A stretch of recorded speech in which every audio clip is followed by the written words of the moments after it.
কক্সবাজারের ৯ দিন পর বন্যা পরিস্থিতির কিছুটা উন্নতি হয়েছে। অধিকাংশ এলাকা থেকে পানি নেমে গেলেও চকরিয়া, পেকুয়া ও মাতামুহুরীর কিছু ইউনিয়নে এখনও জলাবদ্ধতা রয়েছে। ৫ থেকে ১৩ জুলাই পর্যন্ত বন্যা ও পাহাড় ধসে জেলার ৭ উপজেলায় ৩৩ জনের মৃত্যু হয়েছে। নিহতদের মধ্যে ১৫ জনই আশ্রিত রোহিঙ্গা। প্রতি সপ্তাহে সর্বোচ্চবার বিকাশ পেমেন্টে ৫০ জন হবেন পেমেন্ট চ্যাম্পিয়ন। জিতে নিন টিভি সহ আকর্ষণীয় সব প্রাইজ। জেলা প্রশাসন তথ্য মতে ৭০টি ইউনিয়নের প্রায় ৪৯% এলাকা প্লাবিত হয়েছে এবং যেখানে ৪৫,৪৩৬টি পরিবারের ২,৩২,৬৯৮ জন মানুষ ক্ষতিগ্রস্ত হয়েছেন।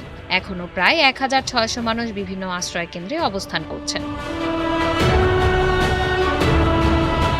বন্যায় সবচেয়ে বেশি ক্ষতিগ্রস্ত হয়েছে চকরিয়া উপজেলা। এই উপজেলার ১১টি ইউনিয়ন ও একটি পৌরসভার ১১,২৩১টি পরিবারের প্রায় ৭৫,৫০০ মানুষ ক্ষতিগ্রস্ত হয়েছেন এবং ৭ জনের প্রাণহানি ঘটনা ঘটে। পেকুয়া উপজেলা, যেখানে ৭টি ইউনিয়ন ও এলাকার পৌরসভার ৮,৫৬২টি পরিবারের ৪৫,৪৪৮ জন ক্ষতিগ্রস্ত হয়েছেন এবং নিহতের সংখ্যা ২ জন।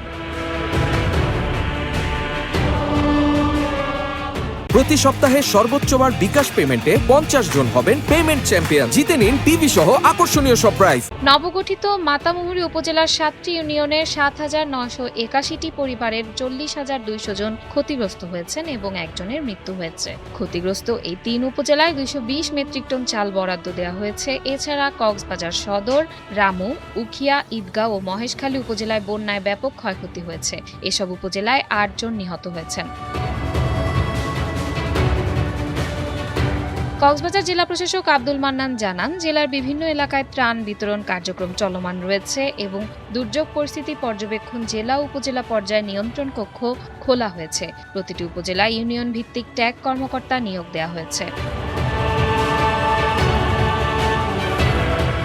প্রতি সপ্তাহে সর্বোচ্চবার বিকাশ পেমেন্টে ৫০ জন হবেন পেমেন্ট চ্যাম্পিয়ন। জিতে নিন টিভি সহ আকর্ষণীয় সব প্রাইজ। আবহাওয়া অফিসের তথ্য অনুযায়ী গেল ৯ দিন কক্সবাজারে ৮২৩ মিলিমিটার বৃষ্টি রেকর্ড করা হয়েছে, যা সাম্প্রতিক বছরের মধ্যে সর্বোচ্চ।